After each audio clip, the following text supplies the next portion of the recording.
Did you catch all of the electric cars in the Super Bowl commercials this year? Well, let's take a look at which brands hired which celebrities to promote which electric cars. Forbes contributor Tom Moloughney will help us decide if any of them actually made a dent besides in the car makers' wallets. Plus, in other electric car news, Biden versus Tesla feud takes an interesting turn. Rolls-Royce makes an epic adjustment in their upcoming EV. Ram names its electric truck with no regard for irony. You'll never guess who Harley Davidson is selling their electric bikes to, plus other electric car news coming up next. Welcome to E4 Electric. If you are new here, don't forget to click on that subscribe button and the bell notification icon so you don't miss anything moving forward. The Super Bowl is happening as this video is being released, and even though I've lived here in the United States for 30 years, I still don't know the rules of the game or why it's called football, since no one's using their feet or the ball. But what I do know is that much like last year, there are several electric cars that are being advertised in a big way. Or are they? Let's go over most of them and see if any of them made a difference. We will start with GM, a company that produced the whopping 26 EVs in the last quarter, but should have a much better 2022 with 4 different EV models on the road by the end of the year. Now, you gotta give some props to General Motors because they might not have been making great electric cars or keeping them medium rare, but they sure have been ahead of everyone advertising them. This is GM's 3rd year in a row advertising their electric vehicles during a Super Bowl. They introduced the Hummer EV in 2020, featuring a not at all controversial LeBron James, and the Cadillac Lyric commercial featured Will Ferrell last year, trying to figure out where Norway was. This year, with the electric Silverado unveiled and a few others announced, GM is going evil on our heinies, bringing back Dr. Evil. Get it? Dr. EV ill? It's funnier when you read it. That's right, Mike Myers, Rob Lowe, and Seth Green are back, while it is also a spoof of the GM's famous JD Power commercials from the past. At the center of all of this is GM's Ultium platform, which honestly, I don't think any regular consumer gives two shits about. I think GM has a great lineup of EVs this year, and they should have been showcased way more than they actually were. Now, let's move on to the commercial that not only featured Arnold Schwarzenegger, but also Salma Hayek. But before that, a quick reminder that this video is brought to you by VinFast. Check out their upcoming electric crossover VF9 arriving this year. Reserve yours today, and you will get a $5,000 e-voucher towards your car, a VinFast NFT, and other amazing benefits. And you can do that right now using the reservation link in the description of this video. Arnold Schwarzenegger plays Zeus with Salma Hayek as his wife Hera in this all-electric BMW commercial. After Zeus retires in Palm Springs with an adorable mini pony with wings as a house pet,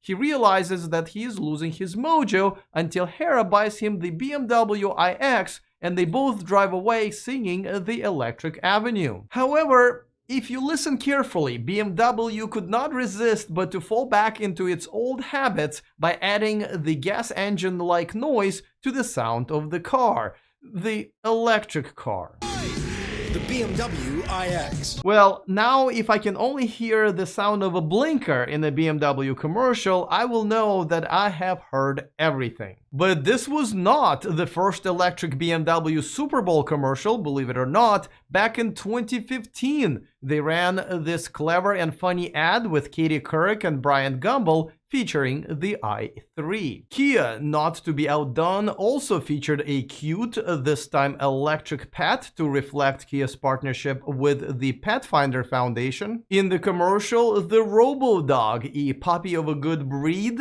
judging by the price tag, sees the EV6 and decides to chase it through the city, but when it's finally just about to make it with one more jump, it runs out of battery at the most important moment. My ex-girlfriend hated when that happened. What was I talking about? Oh yeah, Super Bowl and puppies.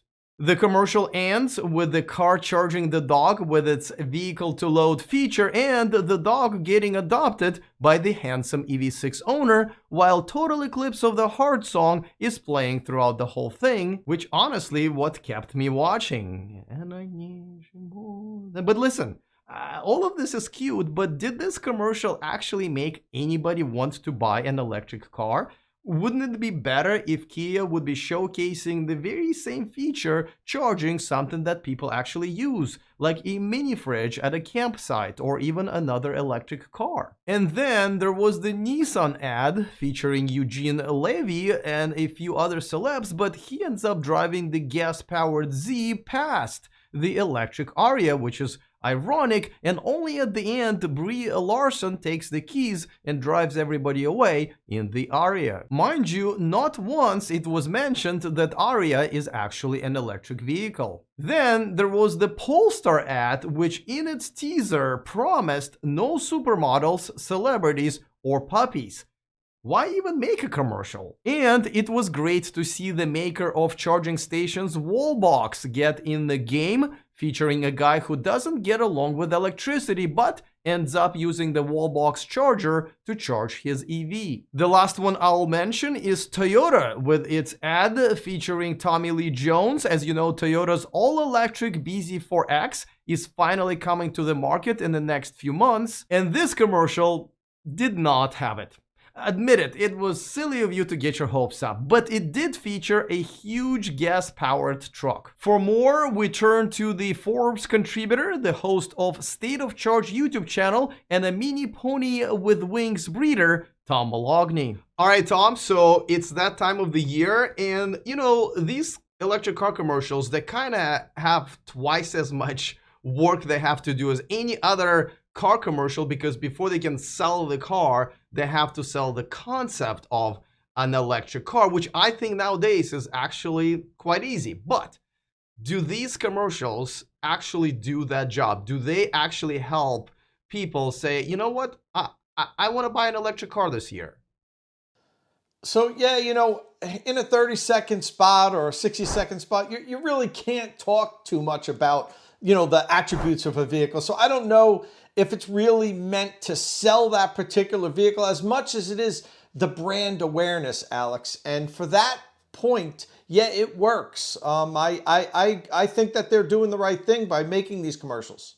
Now, obviously, these commercials are not cheap. I mean, I think you can sponsor this channel for a couple of centuries for that kind of money. But is this the best way to spend money? Which a lot of times, you know, these brands, they don't, even bigger brands don't have big budgets for their electric cars. Is there a better way to spend that money, or do you think this is the right way to go? Well, you know, they've got a lot of money, so they can spend it on this and also do other things.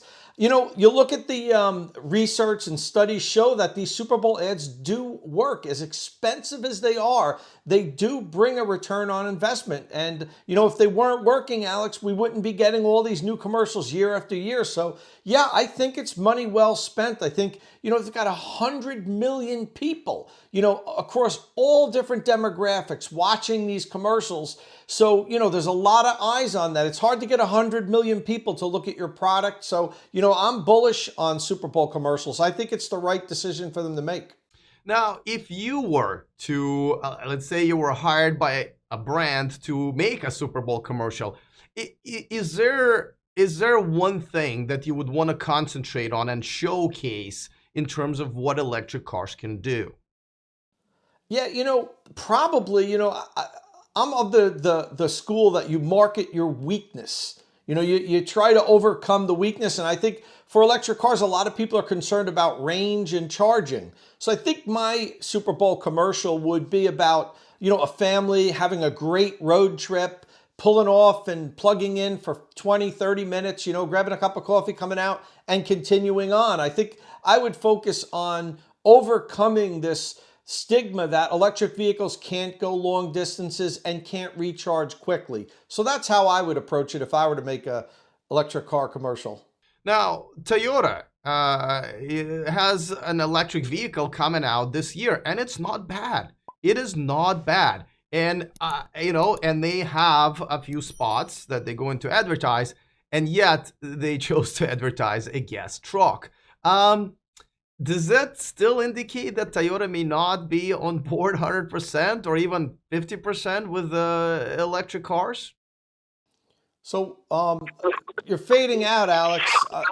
I'm going into a tunnel now. I really can't hear what. Oh man, I guess we'll never find out what Tom thinks about Toyota once again ignoring the future, but you may find out if you subscribe to his YouTube channel. I put a link to it in the description of this video. Before we get to the next story, let's check out the grumpy comment of the week, and this one is just delicious. This person says, Biden does not know how to read or write. Now, it is pretty rare when a comment so generously contains the setup and the punchline, so I don't have to write one and save some time. But this one definitely does. Let's move on to our next story, which you probably remember from last week about President Biden pretending that Tesla doesn't exist while crediting the electric car revolution to GM. You know, the 26 EVs in the last quarter, guys. Well, guess what?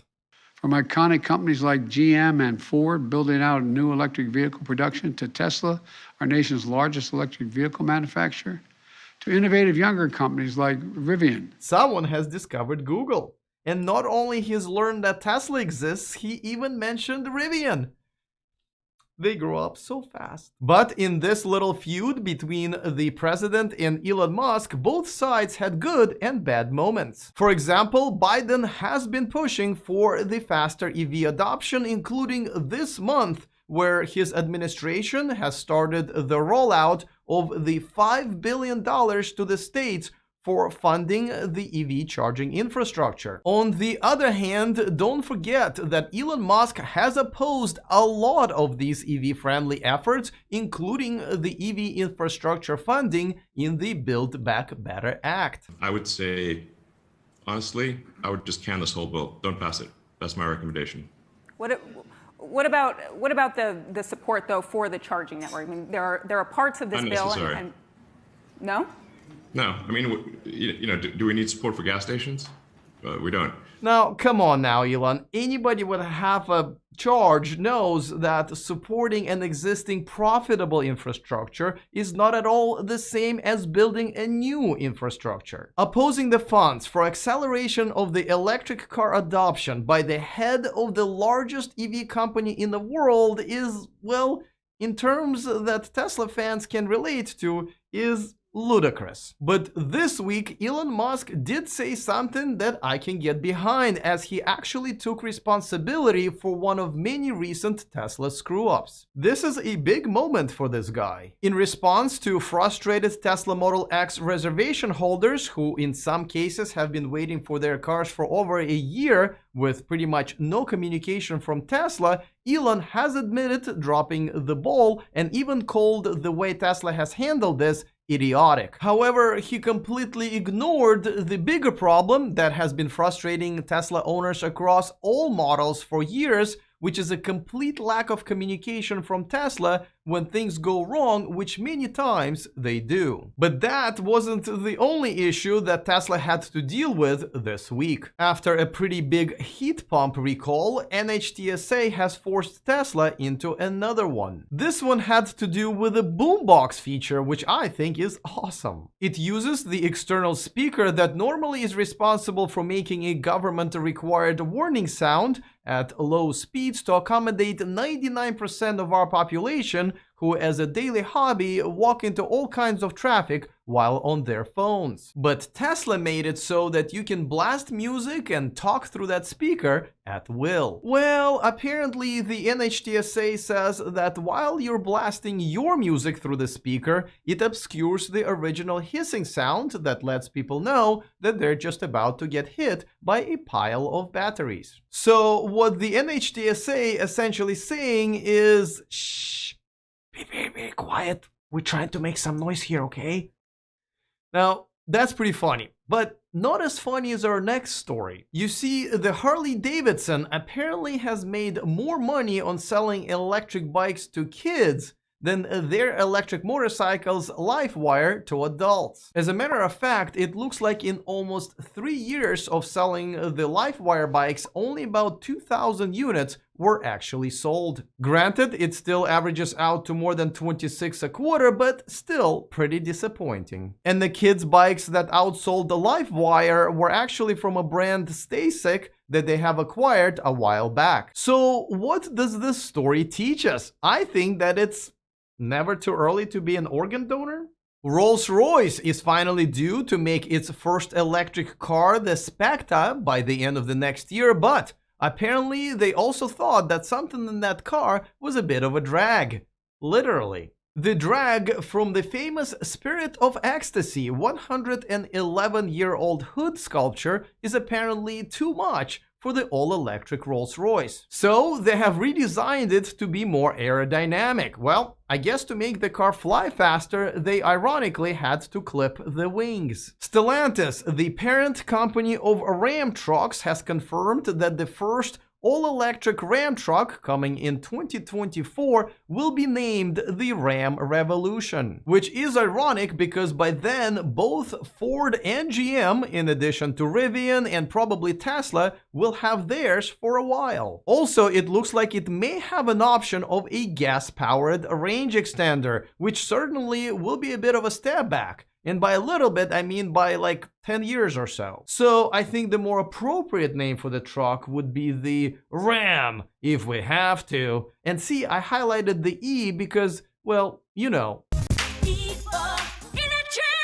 Good news, our weekly live subscriber hangouts are back because my voice is back and I think I can last for about an hour or so without losing it again. So tune in on Tuesday at 1 p.m. Pacific. You can set a reminder right there on the homepage. All right, looking forward to all of your comments. Other than that, see you guys next time, and remember to stay charged.